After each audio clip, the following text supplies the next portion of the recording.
What's up, wrestling fans? Two rows, wrestling bros. Well, we're off to a great start. Don't blame Doug. I'm the variant. It has been just a weird week, Doug. Maybe that's what it is. It's got you thrown off. It's been a rough week for all the entertainment I love, Kevin, and I know it has been for you too. It's definitely a strange week. Obviously, our normal show was supposed to be about SummerSlam. We are still going to talk SummerSlam, but because it's been an unusual week, it's going to be an unusual show. We're going to do our big finish instead of match of the week things we normally do. We're going to do a quick just predictions for you of SummerSlam. We've had to change our main event topic for the obvious reason, and that's because the largest box office attraction in the history of professional wrestling, as well as its one of its more controversial figures, Hulk Hogan, passed away this week. We're going to get into all those complications of the man in our main event as we do some remembrances. So definitely chime in. We really hope that you share some of the memories. We're going to talk best matches. We're going to do the whole thing, including the controversies of Hulk Hogan's career and some of those complications. But before we do, we're going to have some quick news. Let's do it. There was other news other than the obvious big news. Obviously, we were going to do, as I said, SummerSlam. Still doing it at the end. It is the first ever 2-night SummerSlam event. You now have another option in which to watch it as well. WWE is partnering with Fandango, not Fandango. Fandango, okay. Fandango to give you a chance to watch SummerSlam on the big screen. Just go to fandango.com to buy your tickets at select Regal Theater locations this weekend. If you're wondering about the cost, I don't know if it's the same every single market. Doug, where you and I live, actually there is a theater showing it, and it is $26.75 for one ticket for one night. So if you watch both nights, double that. But you can see it on the big screen. I've got a pretty big TV, so I'm good, I think. Interesting, though.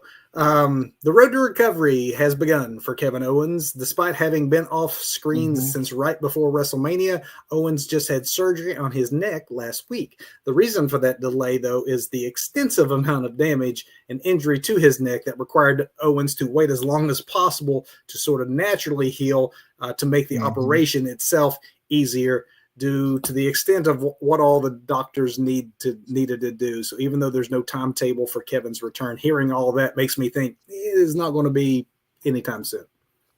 I've heard that he may actually miss next year's WrestleMania because of all the extensive damage and repairing and recovery that has to be done now, which is wow. That's a lot of damage to repair.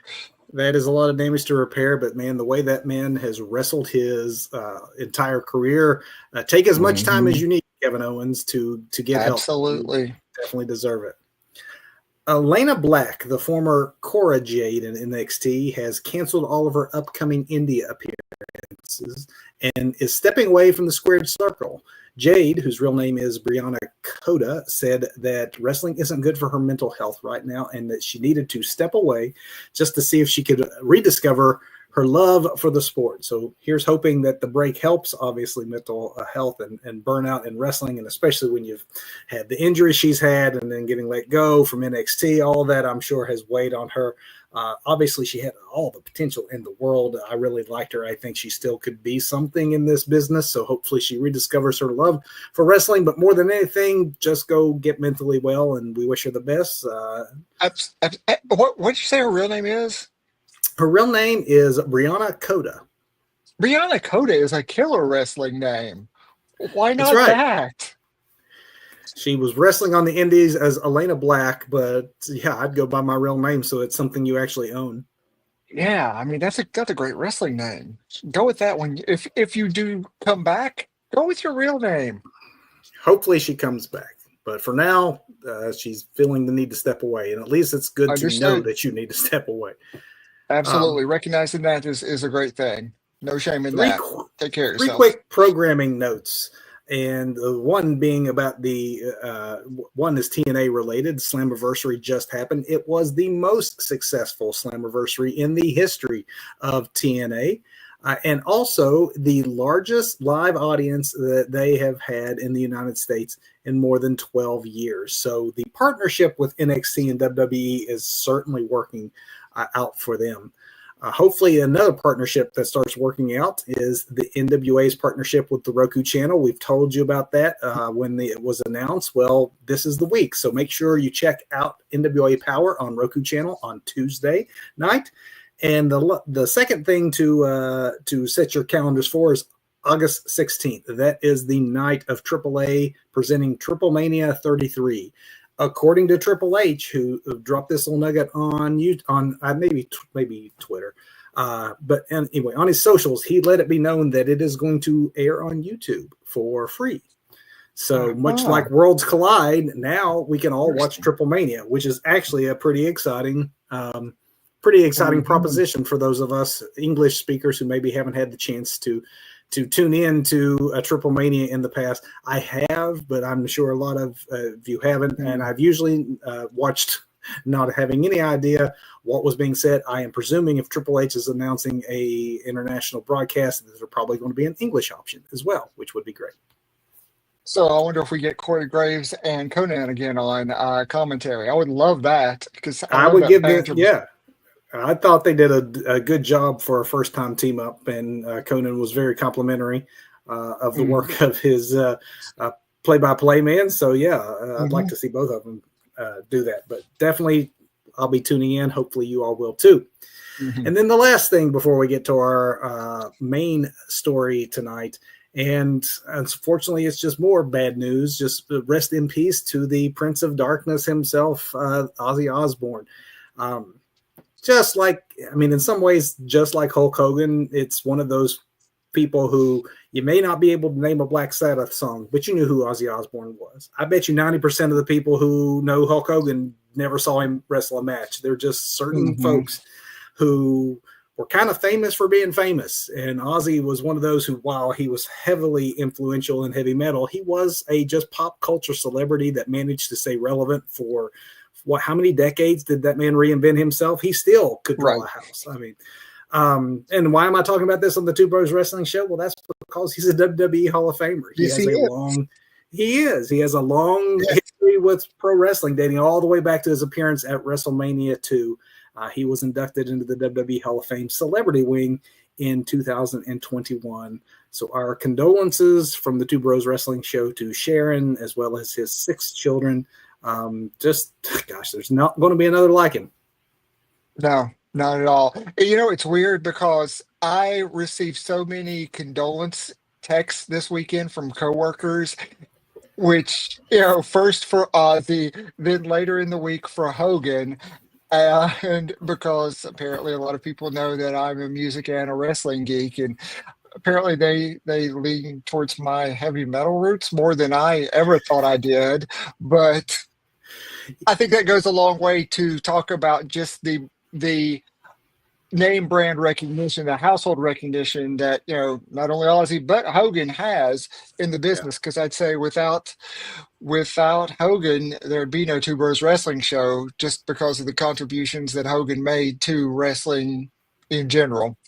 I think that it is a great transition to get into our main event topic, because there is a lot to be said about the fact that Ozzy and Hulk were just two of those guys who, especially for someone of a certain age, like the two guys you're looking at on your screen, and I'm sure many of you as well who grew up in that period, whatever you think of the man, Hulk Hogan, Ozzy Osbourne, these are people who were very much a part of your childhood. And it is weird, the fact that as middle-aged men who are sitting here still loving both music and wrestling, and you almost take for granted certain figures that have been around for the entirety of our fandom. Doug, I mean, there was never a time I can remember music that there wasn't an Ozzy Osbourne involved in music. There wasn't a time, really, there's very small bit of time, and I'll get into that here in a minute. But when I start talking to, asking you some questions about memories of Hulk and things, but for most of my wrestling life, love, Hulk Hogan has been a big name in the business, almost from the jump of me becoming a fan. So it is weird that they're gone. And honestly, before we even get into memories and matches and that sort of thing. Maybe just as it will be a loose discussion of some of our memories, his best matches and moments and things, but we do, at least if you give me just indulge me for a second, a cursory high level overview of his career. The man born in Georgia as Terry Bollea wanted to be a rock star, not a wrestler, and he played fretless bass in rock bands in Florida. And it was in Florida that he began hitting gyms and coming to the attention of wrestlers who were working that Florida circuit, in particular, Jack and Jerry Briscoe. The Briscoes brought the Hulk to the legendary Hiro Matsuda, who was a big name in wrestling at the time and also was a big trainer for championship wrestling from Florida, starring Gordon Soley right on the mic. The rest, as they say, is history. Hogan began his career in 1977 in a match against Brian Blair.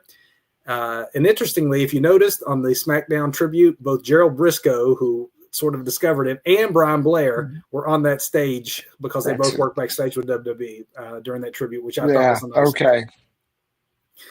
From Florida, he wrestled briefly in the Memphis territory. He made his WWF debut in 1979 for a 2-year run as a heel. He then transitioned to both New Japan and the AWA, and it was in the AWA that Hogan really started to turn heads and his star began to rise. Vince took notice because at the time, Vince had a plan to take over the world of professional wrestling by taking over the territories, and he wanted that central figure, the flag bearer, to be Hulk Hogan. He pretty much stole him away from Vern Gagne, and it was during this run that began in 1983 that Hogan became the biggest wrestling star in the world for the next few decades, both in WWF, then Hulkamania moved to WCW, and then even TNA was, his role there was not insignificant during some of their prime early years.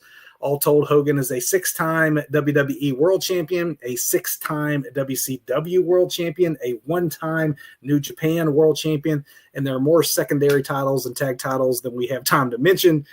He's a 2-time WWE Hall of Famer, both solo and as a member of the NWO. That just scratches the surface, Doug. When do you remember, just as a kid, Hulk Hogan popping up on your radar? So this is funny because, we're both Jim Crockett Promotions kids, right? So Hogan, for me, especially where I lived, I didn't get like things that had WWF, back in the day. So my first exposure to Hogan that I actually remember is from, I think, what is it, Rocky 2? Was it where he is Thunder Lips, where he's like the shoot like wrestler or whatever that goes. It's like a showcase wrestling thing. What do they call Brock Lesnar now? This, not the side piece. That's completely wrong. That's not what Brock Lesnar is. Don't you dare say that to Brock Lesnar's face. Oh my gosh, I'm getting canceled. It's that showcase wrestler when he did something with Rocky there. And then from that, we leap forward to his time on Saturday Night Live with Mr. T, I think promoting one of the early WrestleManias, right? So that was the earliest, memories I have of Hulk Hogan.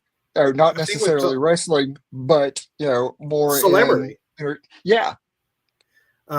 Which again, I do think that for most of the world, Hulk Hogan was a celebrity who was this professional wrestler and not necessarily a professional wrestler that anyone had ever seen wrestle. They just knew him as that celebrity. I think we've talked before, I'm only a couple years older than you, but as such, you're older than me. Come on.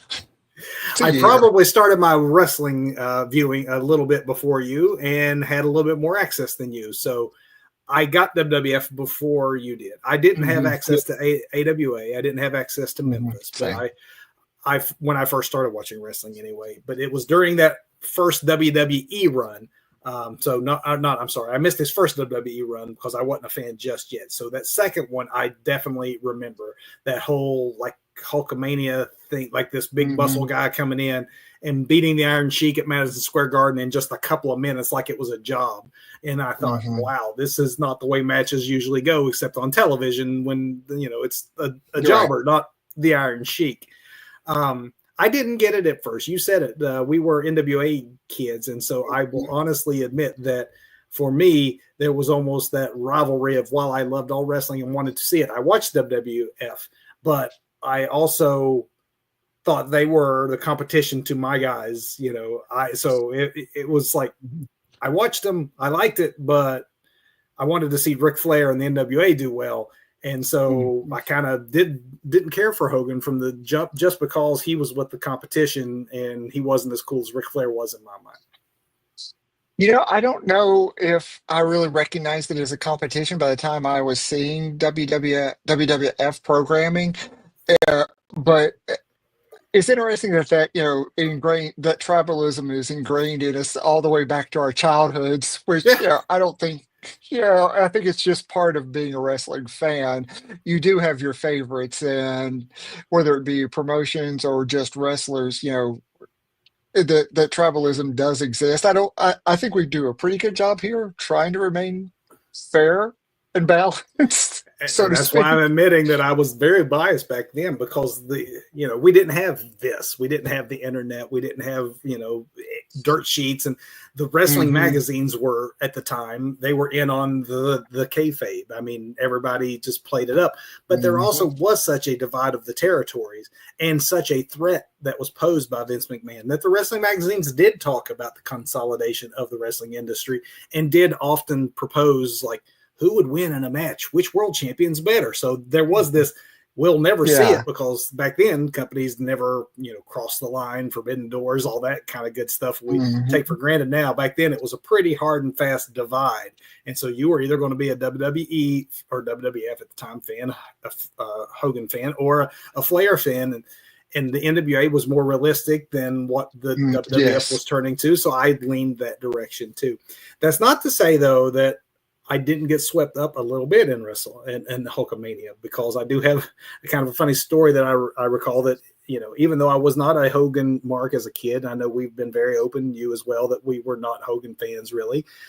But I did own a Hulkamania t-shirt, but it was a Logan County bootleg Hulkamania t-shirt that somebody got me because they knew I liked wrestling. When I say I know it was a bootleg shirt, picture in your mind, everyone watching, the classic Hulkamania t-shirt. This was not that. It was blue, and Hulkamania was not in one line. It was hyphenated. It was literally Hulka hyphen Mania on the second line because the print was too large. That's great. Was it Hulk A Mania? Yeah. And I wore it because, it was a wrestling shirt. Right. It's kind of like my Sting wrestling shirt that I got back in the day. That's right. Because, he likes wrestling. Doug likes wrestling. Hulkamania, though, was real. You mentioned it. That is where he really started to take off, in my mind, too. That build up to the first WrestleMania, because that is when, I was used to wrestling being in high school gyms and kind of gritty and smoky and looked down upon by the mainstream. And then for me to see like Hulk Hogan and Mr. T hanging out, and then hanging out on SNL and on the Today Show, doing all the promotion for that first WrestleMania, it definitely was something I remember as a kid being wowed by. Like, I can't believe all these mainstream people are taking this little, like, I don't know, closeted secret of like it wasn't cool to watch wrestling in Hogan in Vince. They made it cool to be fans of professional wrestling, and all building up to that first WrestleMania, they turned Hulk Hogan from a wrestler into a celebrity.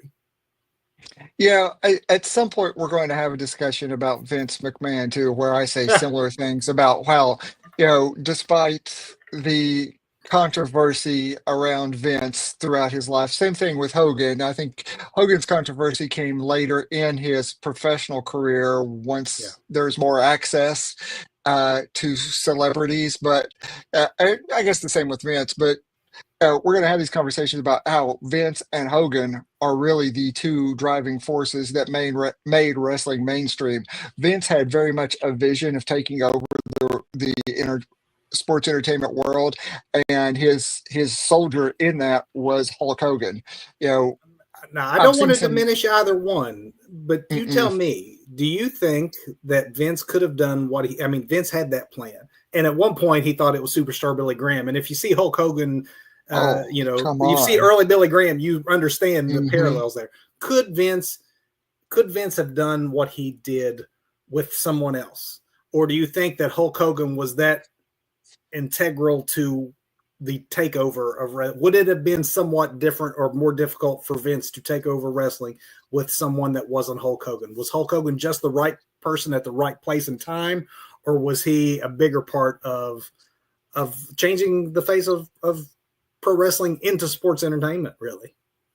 That is a very interesting question, which could be its own show, I think. But off the cuff, I'm going to say with Vince's vision and his eye for talent and his just will to succeed, he could have forged ahead. I don't know if we would have the success of Hulkamania, but he had Yeah.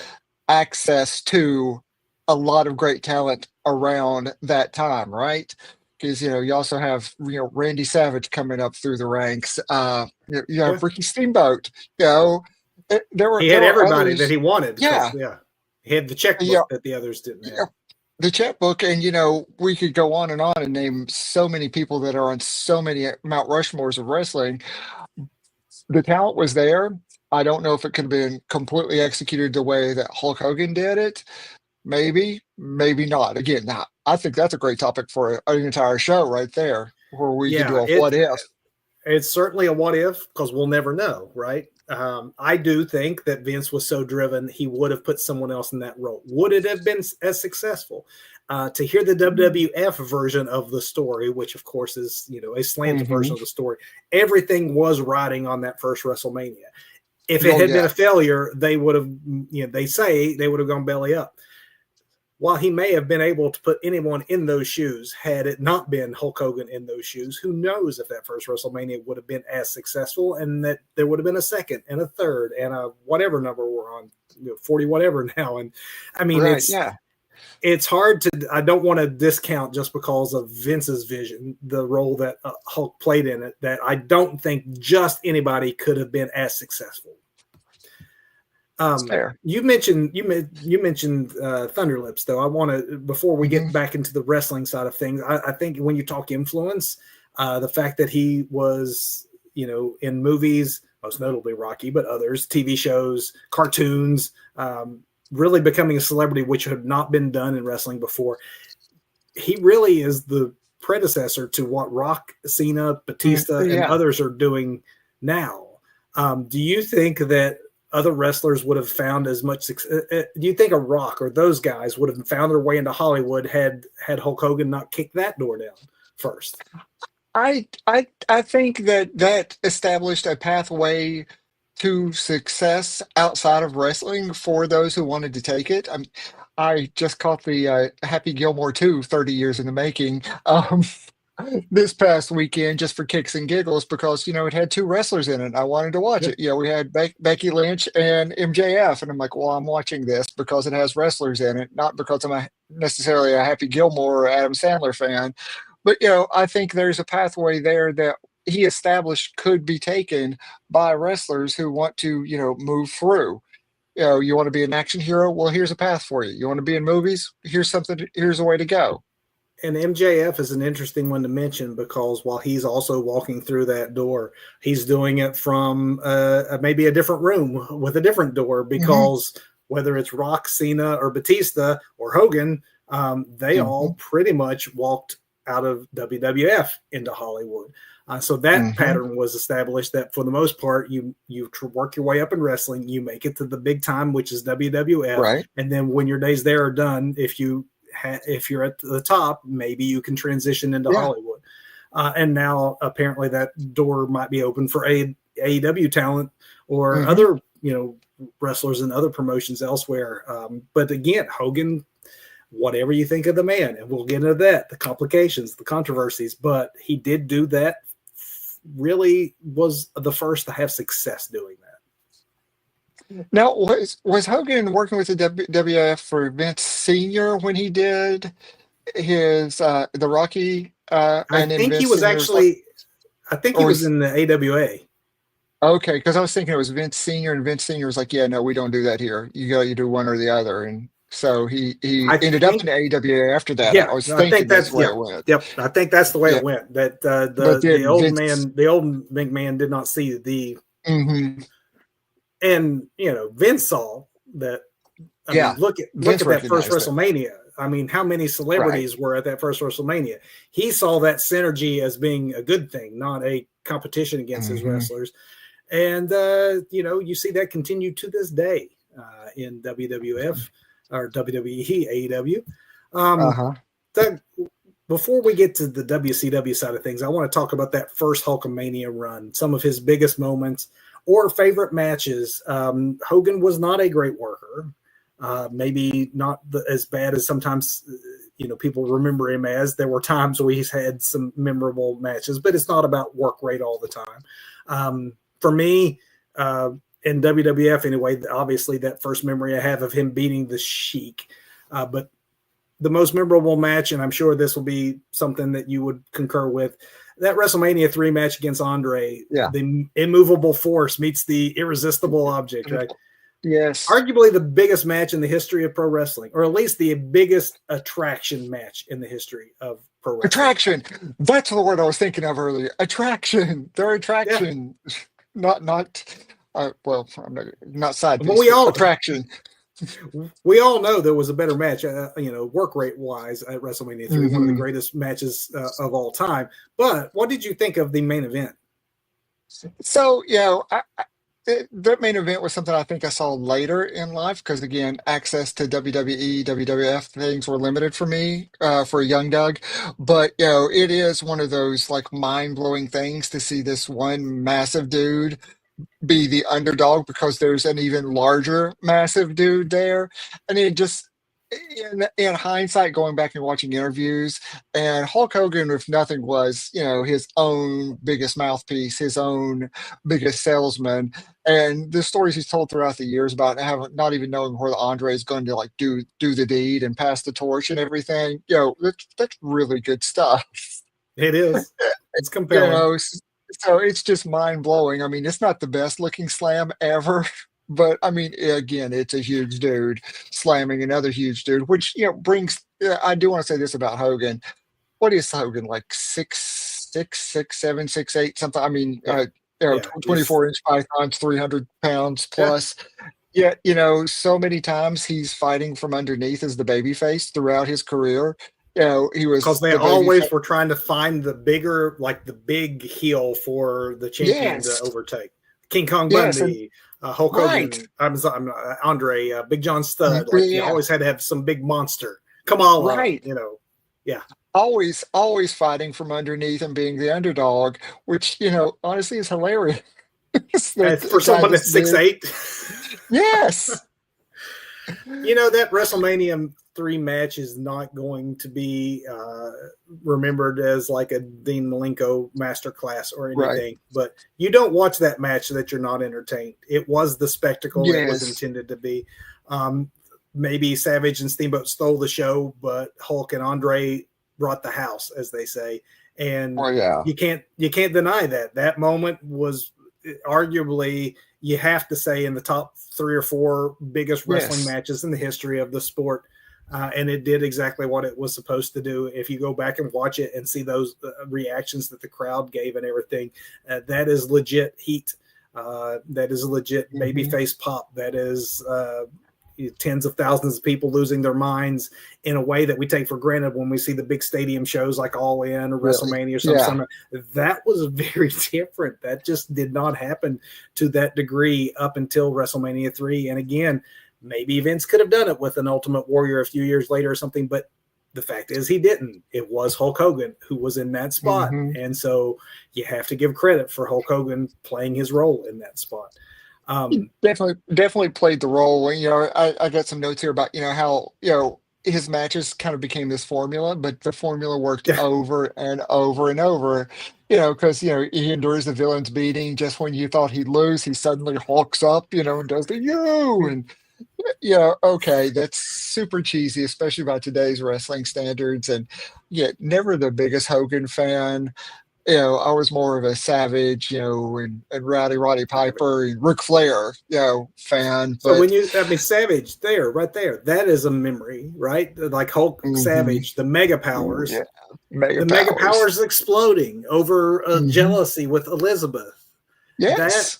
again, Hogan wasn't a good wrestler. I wasn't a big fan, but that Mega Powers storyline of Randy being jealous over Miss Elizabeth, that was really well done. And it was really memorable. Like, Mhm. I still, we all, if you were a fan during that era, you remember that storyline for just how compelling it was.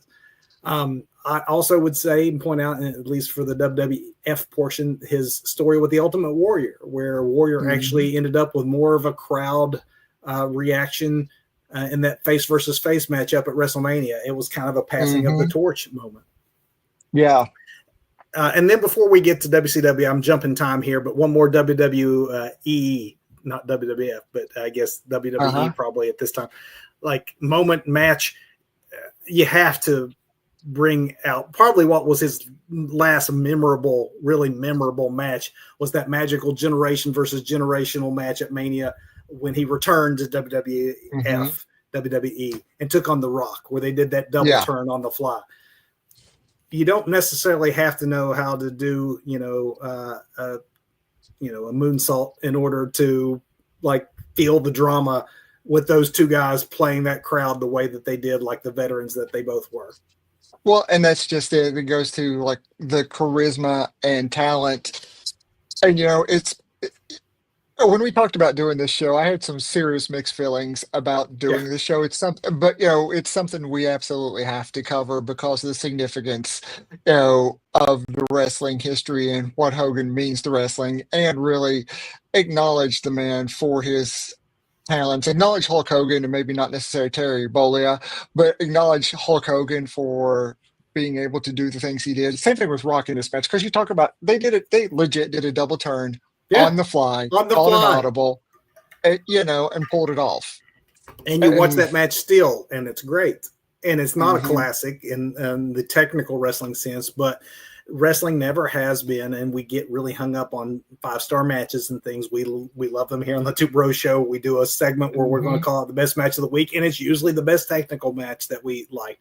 But there is yeah. way more to a successful professional wrestling match than executing a bunch of really clever moves. And those two men went out there and wouldn't have even had to touch very much, and they absolutely had the crowd in the palm of their hands. And you can go back and watch that and still be entertained. It's at that point it's so ingrained, and with Rock I understand it that it's generational with him. It's in his DNA, right? He came out of the womb, a Yeah, wrestler wrestling. essentially. Yeah, but Hogan, I don't know that this is learned behavior, or if the man just had it, but he also understood the storytelling, the psychology, and that's what really worked with what he did. He found a formula that worked. Whether Vince helped him with that, shaped it, because we talk about Hogan's not necessarily the greatest wrestler, very much a Cena. He's got the five moves of doom, right? But you watch some of his Seems New like Japan militia. matches. I know. Yeah, Yeah, and then you start to see, okay, was what Terry Bollea, Hulk Hogan was an actual wrestler who could do a lot more than those five moves, but was that just part of the psychology and part of the character? Because or realized he did too. well, that's just it too. But after years and years of doing that leg drop, that's got to It wear on a did. fella, and clearly it Yeah. did. Yeah, definitely had hip issues and everything, primarily because of his size and dropping that leg Hmm. drop. Um, Moving to WCW, Doug, that was a different thing for Hogan. Yes. Vince thought Hogan was too old and didn't want him to have the same role that he had. And if there's one thing you can Hmm. say, good or bad, about Hulk Hogan, was how savvy he was at protecting his Hulk Hogan brand. And he was not going to give up being on top. And Eric Bischoff was smart enough to capitalize. And it really Hmm. raised WCW to dominance as far as Yes. overtaking WWE. You can definitely say in two different generations, the 80s and then the 90s, that Hulk Hogan became the face of a company that took over professional wrestling. He did it not once, Yeah. but twice. So He Maybe really there you did. can say that Vince maybe couldn't have done quite the same thing with a different person, because Eric Bischoff took that same person. Now, granted, it was based on some of the work that Vince had done building the character, but still, I mean, Hulk Hogan was the WWF brother. And I mean, that was shocking at the time. It maybe seems quaint and silly now, but at the time it was legit shocking to see Hulk Hogan on anything other than WWF television. It absolutely was. Oh, Obviously, we both were big WCW guys because we've been NWA guys. You may have, and you might have some memorable Hogan matches in WCW. For me, I don't really have a WCW match. At that point, he was older. He never was great, but I don't really have any WCW matches of his I'd call out. But then there was that heel turn, which sometimes it's not matches, it's moments. We recently had a show about John Cena's heel turn, and we said that the only thing that was comparable to the shock of the Cena heel turn might be Hulk Hogan, the biggest good guy at the time in wrestling, joining the NWO. Forming the NWO, really. I mean, and you think about it, both Cena and Hogan followed a very similar path there, where they both started out as heels, in their respect in WWF for Hogan, WWE for Cena. Or was it still WWF then? They didn't get the F out until later, did they? Anyway, they both started out as heels, find a very workable babyface angle. These guys have 5 moves of doom. The more we could almost do another show of the parallels of Cena and Hogan, really, because they are charismatic individuals with limited move sets that can really bring in the crowd. I think Cena's had a much harder time than Hogan did back in the day of getting all the cheesy babyface over, but both shocking heel turns, and I think.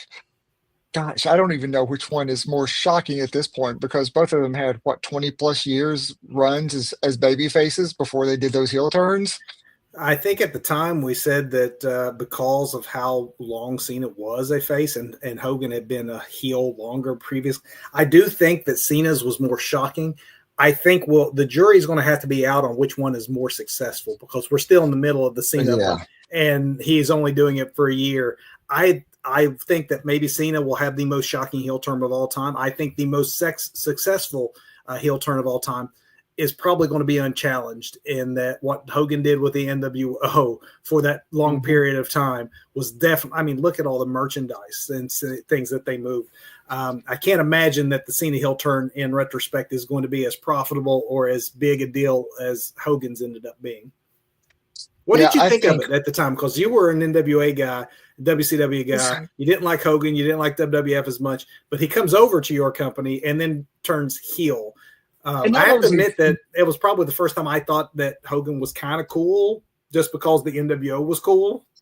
This sounds bad, but Hogan became cool because he was hanging out with 2 really cool dudes, right? Hall and Nash, regardless of what promotion they were in, were super cool. I mean, they were just on fire. My favorite thing about the NWO, as you know, is going red and black and going Wolfpack. That's my NWO. Hollywood NWO, I'm okay with it. It became bloated and ridiculous, but the Wolfpack, super cool. The red and black. But Hogan was a lot cooler as a heel, but he had cool heel people around him to make him even cooler. And because I found Hall and Nash cool, I found Hogan and Bischoff annoying. Like those kids that are hanging out with the cool kids, they're not quite as cool, but their dads have a lot of money, so the cool kids are hanging out with them and just getting what they can from them. And everybody knows what's up except those rich kids that think they're cool too. And that sounds probably terrible, but that's kind of where I was with that.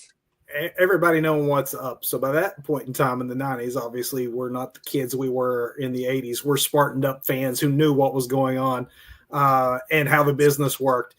And I never wanted to see Hogan in the ring, because I also knew that Hogan could not wrestle. But Hogan and Hall and Nash and everyone acting like just total jerks on camera, Hmm.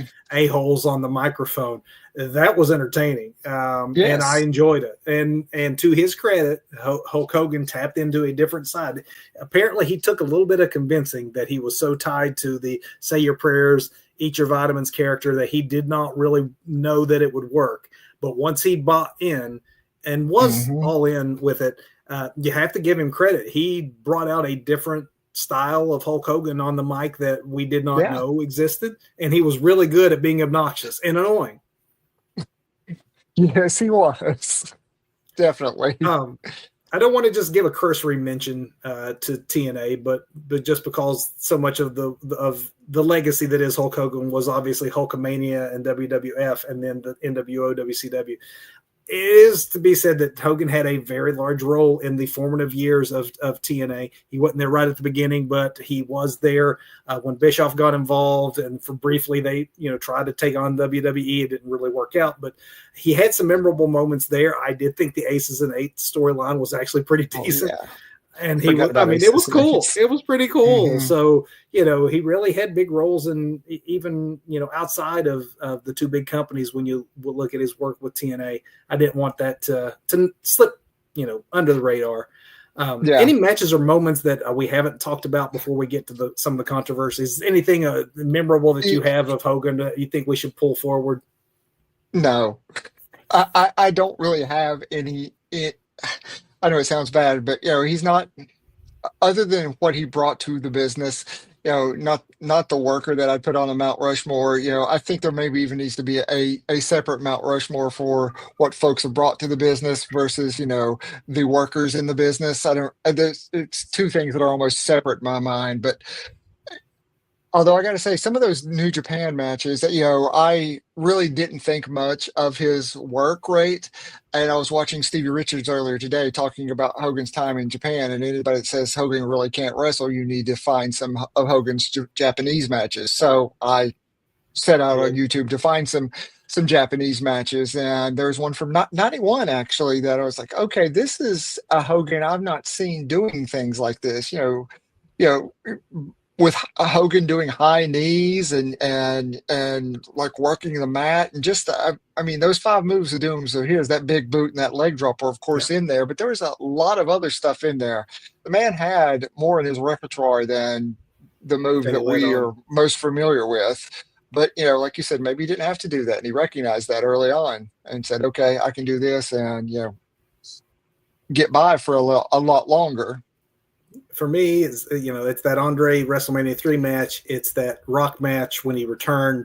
It is that Ultimate Warrior match that I think match wise are the ones that I would call out as his big ones that are memorable. But as we mentioned up top, you can't talk about Hulk Hogan without talking about how divisive of a figure he also could be in the world of wrestling.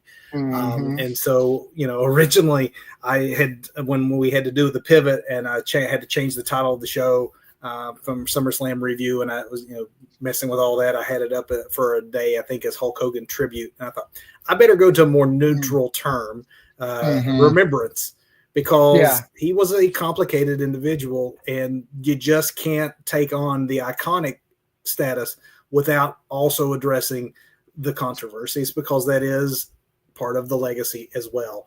Obviously, there is the big one. We'll get to some of the others because there's more than just the one, but the big one that I think is what tarnished his legacy ultimately is the sex tape scandal, which was not for him ended up being the scandal about the sex. Yeah, exactly. Which is a weird. Bizarre thing. It's the pillow talk that got him in trouble with that. And it is a situation where he did have to go to court and things where in many ways he is the victim of privacy. And I mean, he was screwing his best friend's wife. His best friend was okay with it, I think. And they were taking it's weird. So, yes. The whole it's Bubba very the Love weird. Sponge and I forgot her name. And his wife and Hogan and none of it paints the picture of saying your prayers and eating your vitamins and all that kind of the character of Hulk Hogan. This is all seedy stuff.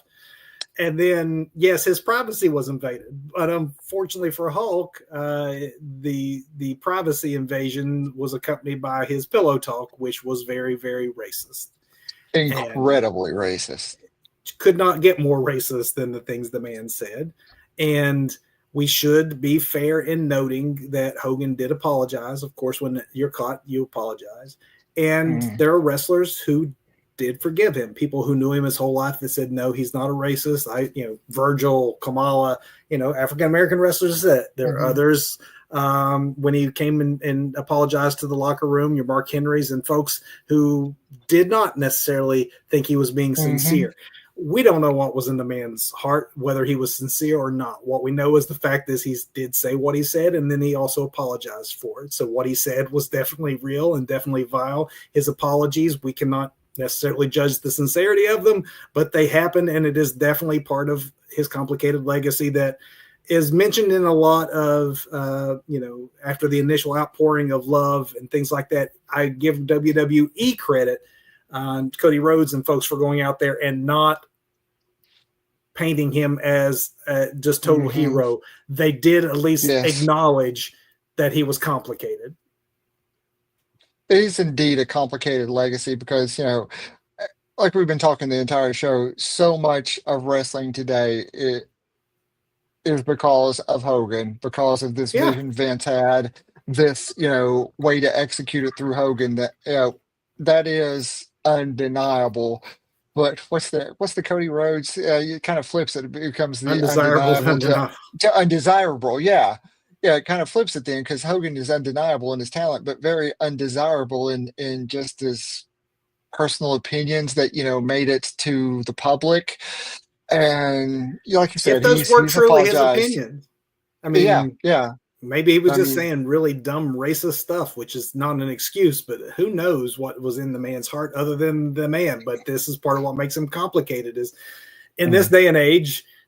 I mean, that wouldn't have happened back in his 80s prime. It's just, it really was one of, the internet age of tabloid journalism and privacy.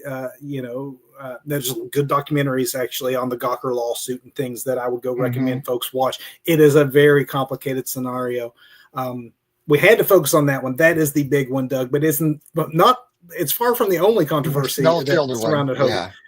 He famously turned against Vince and turned state witness when Vince had the federal government and the steroids. Oh, yeah. You almost forget that in the shadow of the other thing. Obviously, Vince forgave him. Vince beat the charges that time, I guess. And then there's just the reputation that, Hogan made him divisive. He always had to be, creative control, holding others down, wouldn't do jobs, famously wouldn't job the Jeff Jarrett, leading to the whole Russo screw job. That's a whole other show that we could do. But all of that is part of his legacy.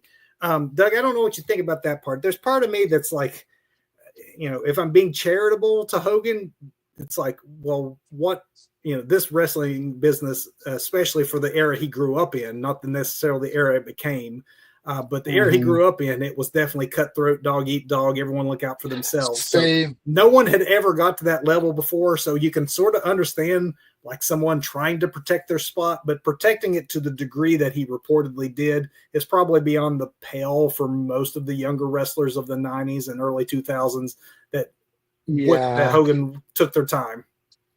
Yeah, because the more we find out about Hogan and hear things about him throughout the years, he goes from this childhood like hero, say your prayers, eat your vitamins, train, yada yada yada, to this vile, self-serving racist.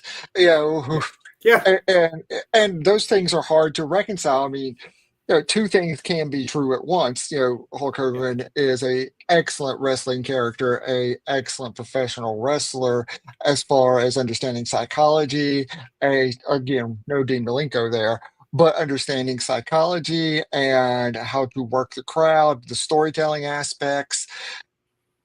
But then there's the man, Terry Bollea, and at the end of the day, I have to remember this too when I'm talking about this. He is somebody's husband. He's somebody's father, somebody's son, I don't know. Did he have siblings? He may be a brother, somebody's brother. Which is exactly as Tony Schiavone put it on AEW. I think he was doing it for just what you're bringing up is the fact that before we, lambaste someone who's just passed away, he is a complicated, flawed human being who does have a family. Sure. But You know, maybe that is the way to sum up Hogan's legacy, is that Terry, as you put it, he was flawed. He was flawed. He was complicated. He was many things that you could say that could even be worse.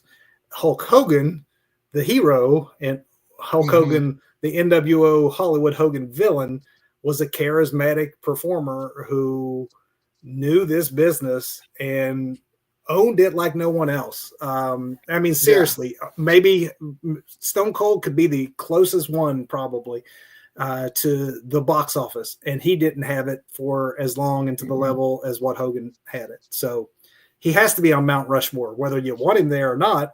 He's on the Mount Rushmore of wrestling, and arguably the most successful professional wrestler in the history of the business.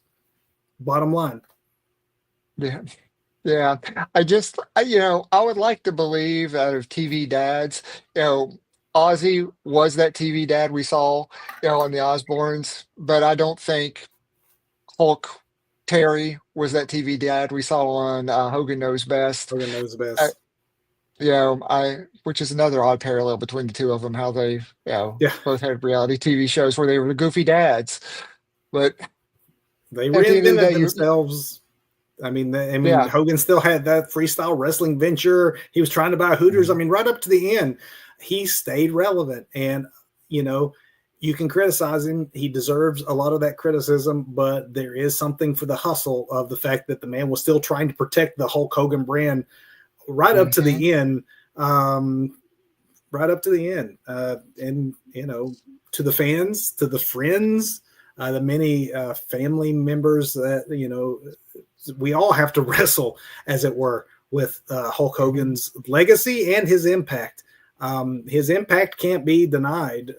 His behavior can be questioned, but the impact is exactly what it was. That's the history. Yeah. So rest in peace, brother. And hopefully you made men's. We will probably still be talking about Hogan for years to come, wrestling with some of this stuff. But for now, Doug, it was a weird week. It was a very weird week. Let's get to our very weird big finish. So let's do it. We're going to do this quickly. SummerSlam preview. Right. We're going to go not one. Okay. Sami Zayn versus Karrion Kross. I would like to see Karrion actually win one for a change. I think that Sami is gregarious enough of a performer that this might be the chance that Karrion has to go over. I don't see Sami going. That doesn't work for me, brother. I don't see Sami doing that. I see Sami putting. Nice tie-in, Doug. Nice tie. I see what you did there. Yeah. So we're in agreement. Which would be strange to see Karrion Kross victorious on a pay-per-view. Let's hope it happens. Roman Reigns returning to the ring to team up with his cousin Jey Uso versus Braun Breaker and Bronson Reed. Ooh, wow. I'm going to go with the Seth Riders on this one. I'm with you. I agree. I think that Roman's revenge comes in a different form. I think that Braun Breaker and Bronson Reed need to be established as heavies. And I think that, getting a victory over Roman, well, you're going to pin Jey. We know that. But still, right, they're going to get the victory. The WWE Women's Tag Team Championship, Doug, you have Raquel Rodriguez and Roxanne Perez, the champions of Judgment Day, taking on the oddball couple. They're not friends, mind you, Alexa Bliss and Charlotte Flair. This one's a lot harder for me to call, but depending on how long Liv's out, and it could be a while, I could see those belts falling off of the House of Purple there for a while, and the not friends carrying it. Maybe to lose them closer to when Liv is set to return, so that there can be some turmoil there. I don't know how long Liv is going to be out, because that's the one that complicated this one for me too. Is that I thought that Judgment Day would hold on to those belts until Liv came back, got jealous, wanted her strap back. Yep. But she could come back and be upset that Roxanne cost them the match. I just feel that's like true. WWE is so historically into the comic odd couple tag team that they're selling apparently really good merchandise with the "We're Not Friends" T-shirts. I think even if they had intended for this to be a short-term thing, just the sale of the shirts and the merchandising opportunities alone, it's going to put Bliss and Charlotte Flair as the odd couple team that comes out of this as champions. Yeah, that's what I'm seeing.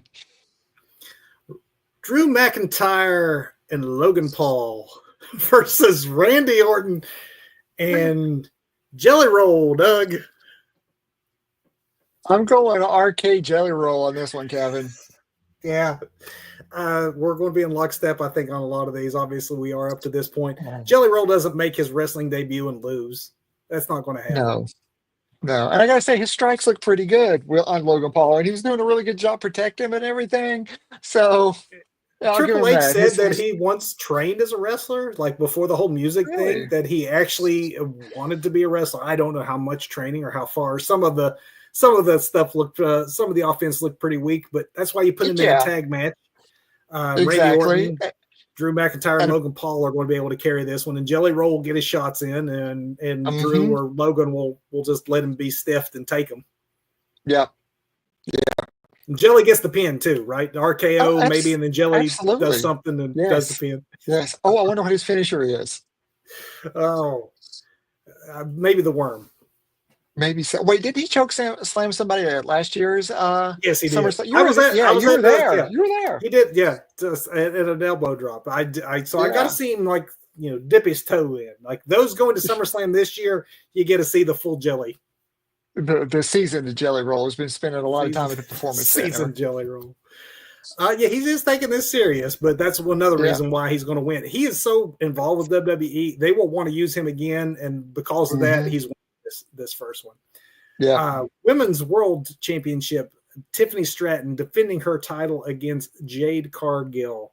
Doug, last year when I was at SummerSlam, they did not care to switch titles around. There was like 3-4 title changes. I think that Jade Cargill's time, as much as I love Tiffy time and as good as it's been, I don't know that I see her losing, Jade losing. I think that Jade is the champion. I think it's time for WWE to get a return on their investment with Jade. And they really need to start booking her like a female Goldberg from this point on to establish her dominance and hide her weaknesses while they continue to build her. But yeah, I think it's time for that storm is finally rolling into town. Let's see if we think the same about the main event of night one, and that is world champion Gunther taking on CM Punk. So CM Punk finally got his WrestleMania main event, even though it wasn't for a title. He got that. The other thing he wanted to do was come back and be a world champion again. I don't know that WWE, with the popularity that CM Punk has, is going to deny him that, and especially now that we're going to be without Seth Rollins for a while. I think that Gunther, who stood in twice as champion and did a good job as a Hell champion, I think that CM Punk gets the title here. Some armchair booking for me, because I think Punk's getting the title too, is immediately once Punk wins after a very, very, very rough match between him and Gunther. Rollins' music hits, Rollins comes out, cashes in, pins him, and takes it right away from him. With their history, if Rollins was healthy enough, that would be fantastic. But I don't know. I don't know how hurt he is. But boy, it would be a good swerve if they did that. I do think, though, we both are in agreement that Punk is going to at least take Gunther. Yeah, Punk is definitely going to win, and I don't think Rollins is showing up. I think it's a legit injury. It serves no purpose for this to be some huge illusion that Rollins is legit hurt again. So, but ideally from just like a sticking it to Punk kind of angle, I would be down with that totally. But yeah, Punk's coming out with the strap. That takes us to night two, the first night two in the history of SummerSlam. You have the WWE Tag Team Championship match, which is a TLC match. I think it'll probably open because it'll get the crowd off hot. You got the Wyatt Six, who are your champions, taking on DIY, Street Profits, Fraxium, Motor City Machine Guns, and Andrade and Rey Fenix. So many moving parts, which is going to make this one hard to predict. I do think that it'll be a spot fest that you can say will probably get lots of "This is Awesome's" chant. Look at the talent involved. This will be a awesome match. I'm going to just say, though, that the 6 managed to overcome the odds and retain here, just because there's going to be so many other titles I think that are going to move, that I think that they beat the odds. You know what? Just because I really I want to see Andrade and Ray Phoenix come out on top of this. So I'm just going to call it, maybe will it into existence. I wouldn't be mad at that if I end up being wrong. Really, I mean, any of these guys, any of these groups walking out with it, I'm still cool with at the end of the day. So, I mean, you're right. This is going to be the spot fest, and it's going to be great. Yeah, could still the show. Intercontinental Championship match: Dominic Mysterio, Dirty Dom, taking on the legendary AJ Styles, who, we didn't even mention this, made his way back to TNA last week at Slammiversary. That was really cool. Seeing him return to the place that made his name. AJ Styles doesn't need this one, though. Dominic is now, he showed up at AAA this past weekend. He's slated to work Triple Mania. I think Dominic stays champion. Stays up top. Dom is hot. WWE's going to do what they're going to do with their Dom problem, which isn't really a problem. He's just so hot that he's cool to cheer. But Dom's going over. United States Championship match, Doug. This one is a little harder. Your champion Solo Sikoa, who has a gang behind him now, versus Jacob Fatu in a steel cage match. We thought the last time these two met up that it was in the bag, that Fatu could not be stopped, and then Solo actually surprised us all and fortified himself with some backup. That backup is going to have a harder time with the steel cage stipulation. I think that because of that, I think that maybe they've just held off on Jacob's time starting until a bigger event like SummerSlam. I think he will be the U.S. champ coming out of this. Yeah, I mean, we're going to see those attempted shenanigans by all the Tongans, but we've got Tonga Loa and Tonga Tamu. Well, there's so many Tongans now, I get lost on who's who, but no Tama Tonga, right? Tama Tonga is still out of the picture for now anyway. He could show back up, but yeah, Jacob gets his and gets going. All gas, no brakes. All gas, no brakes. I would do the Yanada what I mean. Yeah, give me that. Yeah. I can't do it. Do that boogeyman shake. I can't do that either. The women's Intercontinental Champion, Becky Lynch, is defending her title against Lyra Valkyria. This is one that could steal the show because in the previous 2 encounters that these women have had, they have almost stolen the show. They've got amazing chemistry. I do think it's time for Lyra to get her victory, her clear one-on-one victory, and she is the future, and Becky is Becky and will still be the man regardless. So I say Lyra is your new champion, standing tall at a big stage like SummerSlam. Agreed. This is their rubber match where they finally let it go, and Becky has made Lyra, but Lyra has made herself here too. Really, I mean, the chemistry these two have in the ring is undeniable. So insane. Yeah, Lyra comes out on top. How about who you got for the Women's World Championship? A little more difficult because we're talking triple threat. We have Naomi defending her recently won title against former champion Io Sky, and once again, Rhea Ripley. This is hard. Mommy doesn't need it. Io really doesn't need it either. Naomi needs to establish herself as a credible champion, and she needs a victory here. So I think if they're going to keep things on Naomi, which does not make sense. Well, of course, they do this to Usos now. They give them something and yank it away. But hopefully she's not done like her brother-in-law and has the strap for a cup of coffee, and she establishes herself as a legitimate champion with a decisive victory here. I think Naomi wins it. Yeah. And it's just for much the same reasons as you say. I think she needs it more. She just got it, and it looks like we're in for a summer of Naomi.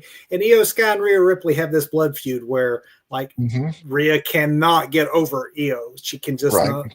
And so that eventually is going to lead to something one-on-one. And Naomi is probably the one that can walk away champion, and Io and Rhea still go on and have their rubber match eventually. They're going to be in each other's way, and Naomi will capitalize. And that leaves us with one, Doug, and that is the big one of the weekend and the big question of the weekend. It is the undisputed WWE Championship. John Cena, the man who made the most shocking heel turn since Hulk Hogan joined the NWO. He beat Cody Rhodes at WrestleMania. Cody is finally getting his WrestleMania rematch. We thought at the time that match may be held off until a SummerSlam. They've gone street fight rules in order to just smoke and mirror this thing up, hide some of the deficiencies that John Cena at this age has.